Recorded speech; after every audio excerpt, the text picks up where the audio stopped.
एक बार की बात है, एक शेरनी एक पहाड़ से दूसरे पहाड़ पे छलांग लगाई। चूँकि वो प्रेग्नेंट थी कूदने से पहले, और उसी समय उसी दरमियान एक बच्चा हो गया जो उस दोनों पहाड़ के बीच से नीचे गिर गया, और नीचे से एक भेड़िए का झुंड जा रहा था। अब बच्चा जो है भेड़िए के झुंड में गिर गया।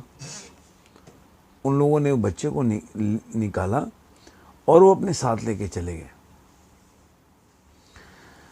जब साथ लेके गए तो धीरे धीरे शेर का पालन पोषण उस भेड़ियों के साथ होने लगा। उन भेड़ियों के साथ धीरे धीरे वो शेर भी बड़ा हो गया।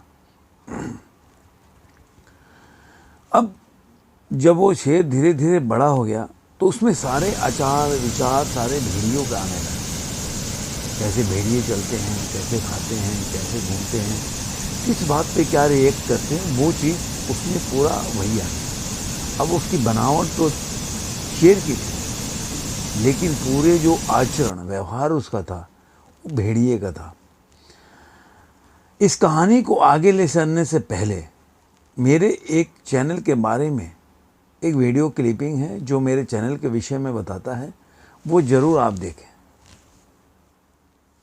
चलिए वीडियो को आगे लेके चलते हैं। अब जब वो शेर भेड़ियों के बीच में पल के बड़ा हो गया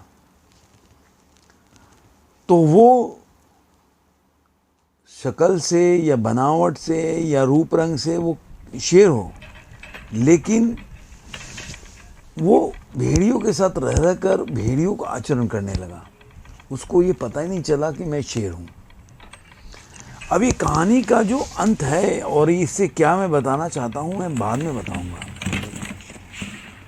एक दिन की बात है जब भेड़ियों का झुंड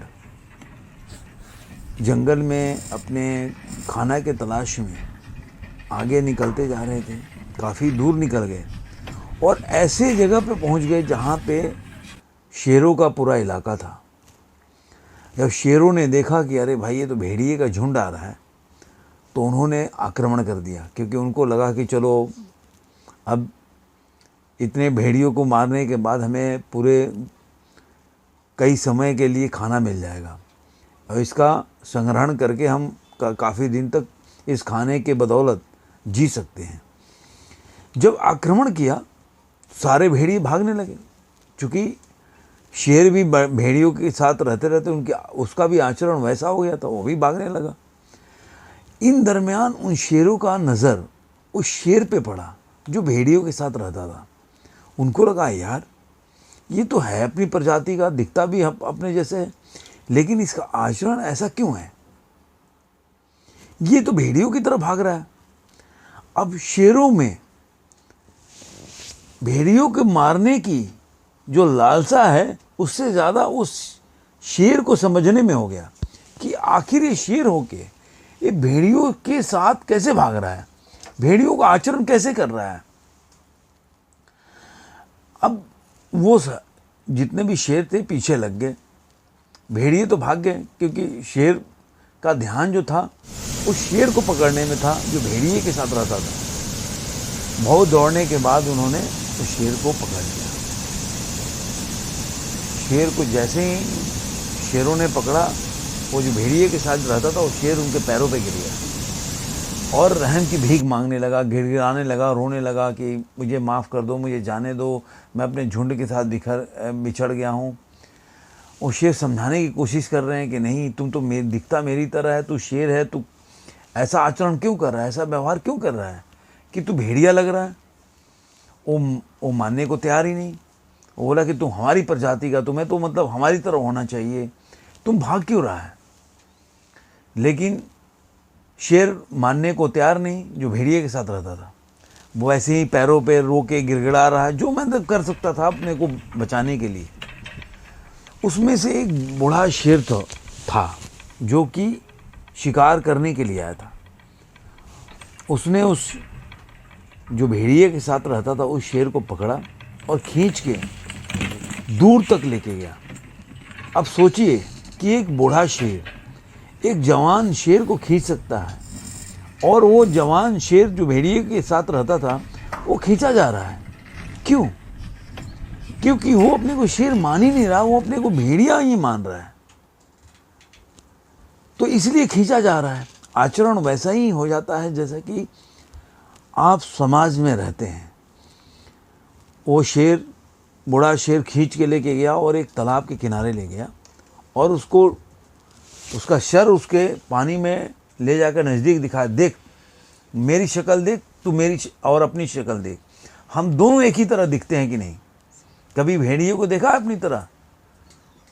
शेर भी एकदम जब देखा उसने पानी में अपना प्रतिबिंब, उसको यकीन ही नहीं हुआ।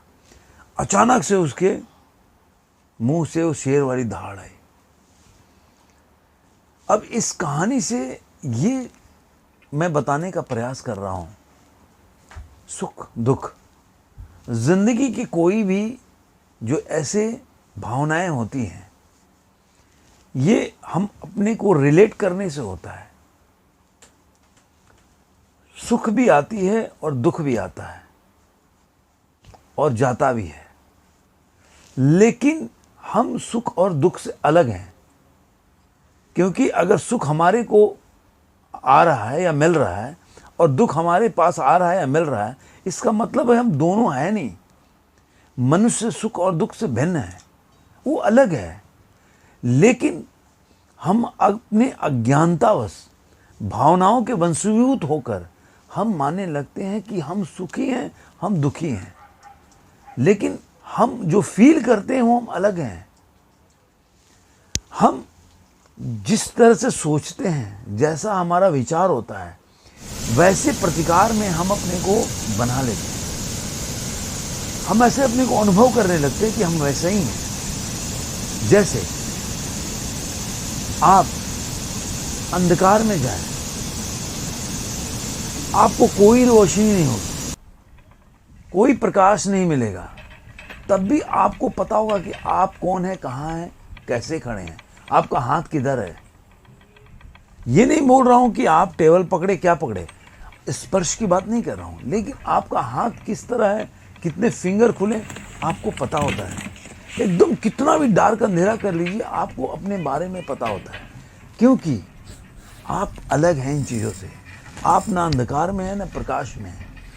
अंधकार और प्रकाश आते हैं जाते हैं, आप उससे निर्लिप्त होते हैं। वैसे ही सुख और दुख, जिंदगी का कोई भी भावना, अहंकार, हम उससे अलग होते हैं। गलतियां तब होती हैं जब हम उससे अपने को रिलेट कर लेते हैं, हम मान लेते हैं कि हम वही हैं, जो कि हम नहीं हैं। ये चीज़ें जब मान लेंगे कि हमारा जो अस्तित्व है इन चीज़ों से भिन्न है, हम इससे अलग हैं, हम ये है नहीं, ये हमारी अनुभूतियां हैं जो हमको बताती है कि हम ही वो हैं। आप कभी उपनिषद पढ़िए, उसमें ये नहीं बताया गया है योग में कि योग का मतलब ये होता है कि आप कोई आसन पे बैठ जाएं और साधना करें। उसमें ऋषि क्या बोलते हैं कि जहां मन को अलग करके निर्लिप्त होकर और जो ज्ञान होता है वही आप हैं। आप कभी सोचे हैं कि हम परमात्मा को क्यों नहीं देख पाते, भगवान को क्यों नहीं देख पाते? आप दुनिया की सारी चीजें अपनी इंद्रियों से देख पाते हैं, लेकिन आप क्या ईश्वर को देख पाते हैं?